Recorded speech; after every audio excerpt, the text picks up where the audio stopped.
When making Alfredo pasta, well, I suppose all that can really be said is to make sure that you have a proper amount of noodles. For a pot that's fairly large in size, like mine is here, I would recommend a cup or two of noodles of whatever your choosing is. After having done that, fill the pot with water until you've got about twice the amount of noodles you've added in, and leave it on a high heat, or yeah, about high heat, with a lid so that it will cook faster. While this is cooking, you might as well just go ahead and get your things out. You will need cream cheese, Pepperjack cheddar. I misspoke, not cheddar, just Montgomery Pepperjack. Parmesan cheese, Alfredo sauce, which, while this is for cheese, I would highly recommend the thick and creamy version, as the four cheese does not make much of a difference to the flavor, and the thickened version is, well, it's much more flavorful and has a better consistency to it. Ground black pepper, garlic and herb seasoning, oregano, some form of Cajun spice, and paprika. And to top that all off, milk. Along with all of this, if you are interested in making your own breadsticks to go along with your pasta, then take some bread. Well, breadsticks are actually fairly simple. It's not something that requires much work to be done.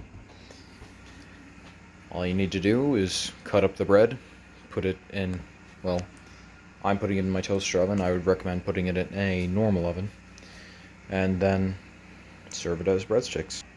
Once you've cut them up into about 3 to 4 pieces each for each piece of bread, just take it, put it in a tray, and cook it up. Put it in at a temperature that will leave your bread to be toasted, and then leave it in for however long you like to taste, whether you like to eat bread that is slightly warmer or charcoal. I'm not one to judge. Also, even with all this, don't forget to stir your pasta. Even with something that is not as much bunched up or small, so that it can stick together like macaroni or spaghetti, any pasta will become sort of fused together with the heat if you do not stir it, and it will leave for an unkempt, uncooked mess. I feel it also worth mentioning that if your cooking space is in some way dirtied, even as something as little as this, always clean it up. If there's nothing to do with your food, then your hands can still be made busy. Clean the kitchen. I would also generally advise not to have animals in the kitchen, but there's not much you can do. Well, in my case. If you are using whole wheat bread, as I did, then your bread should look something like this when it's done. It may look uncooked, but the outside is still crunchy, and it's soft on the inside. So when you bite into it, the bread and the cheese from the pasta soon-to-be will mix together nicely in your mouth. Boss, I told you I'm not making innuendos. It's all accents. I'm telling you, please. I have a family and kids. You gotta spare me. The loneliness is driving me mad. Okay, so once you notice it starts to boil like this, give it a good stir. Just make sure none of it's stuck to the bottom, nothing's stuck to the sides, and they aren't stuck to each other. And at about this, they're about a little under half cooked. So do not put the lid back on, because that may cause it to boil over. But if you do want to put the lid back on, just keep a close eye on it. And do not step away from the oven, because look at that. It's already starting to boil over. And that's not a good thing. Once your pasta starts to look like this, it's just a little bit undercooked. And that means if you take it off, but leave it in the hot water for a little bit longer, you might be able to get some al dente, if that is what you are into. But I will be aiming to cook normal, non-al dente noodles.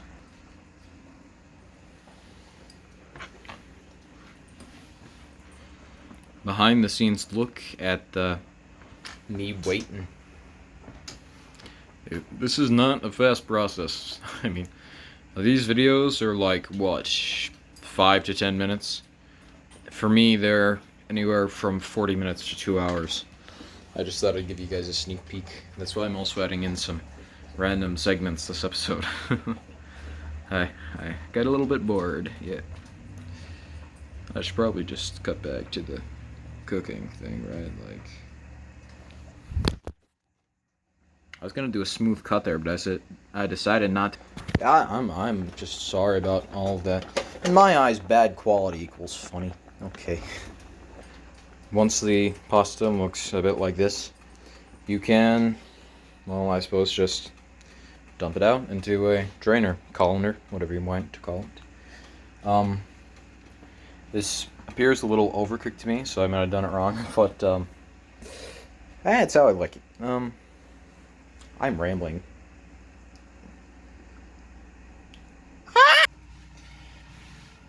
Oh, so after sustaining major burn injuries, make sure to drain out your pots into the colander. Listen, kids, don't do what I do. I'm a fool trying to be a chef. Alright, after you've done that, shake it up, make sure all the boiling water has gotten out.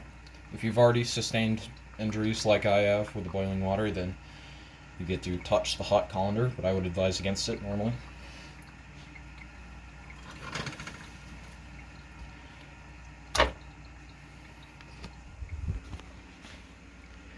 And after that, once it's been put back in the pot, make sure the oven was already off before you put it back in the pot.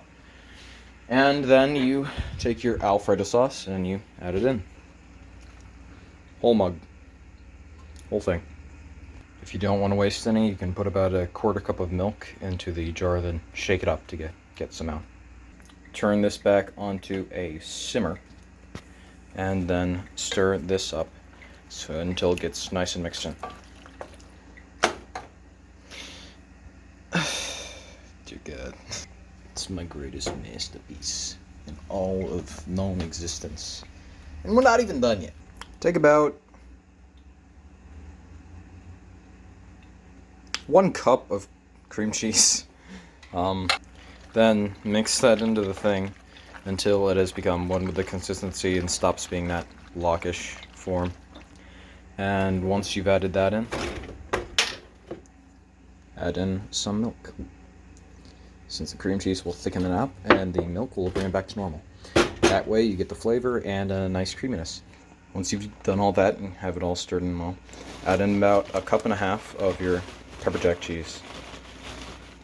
Or more. This is freehand cooking. Then once you've got that, stir it in until it mixes in with the pasta well, as you did with the other two. After doing that, add in about another cup of milk, because at that point it would become very cheesy, and you want to stick with the same creamy Alfredo-y consistency. Once it starts to look a bit like this, maybe a bit watery even in spots, as Alfredo would if you have a bit much of sauce, I mean, you would add the Parmesan. Probably less than that, but freehand. And after you've done that, mix it in. I also might add that this may take a bit of time in stirring to melt, because, well, it's a lot of pasta. You may use less, and you may adjust your proportions to so, which I would highly recommend even. But, in general, it will most likely take a while. It will not be that speedy of an experience. After having stirred long and hard for quite a while, boss, I'm telling you, it's an accident, okay? I'm telling you, give me 3 more weeks. I won't make it an accident, okay? I will stop all this accidental things, okay? I'm sorry for making all these weird sayings on my cooking channel.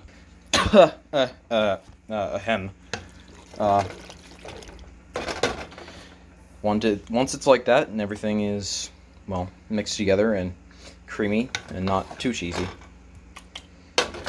then you can move on to the spices. Personally, add quite a bit of garlic and herb seasoning. Add just a bit of Cajun.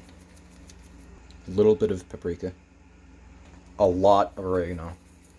Well, a lot by oregano standards. More than you would use on most other foods.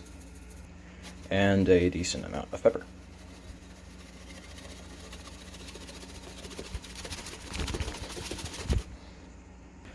It seems like a lot for the time being, but after you've mixed it in, it will appear a bit more normal. After you've mixed it in, add in a bit more milk. More milk, since the spices tend to make it a bit more stringy and cheesy, since it clumps them together. And there you have it, cheese soup. Sorry, I had something in my throat. Alfredo pasta. Soupy Alfredo pasta. And your breadsticks.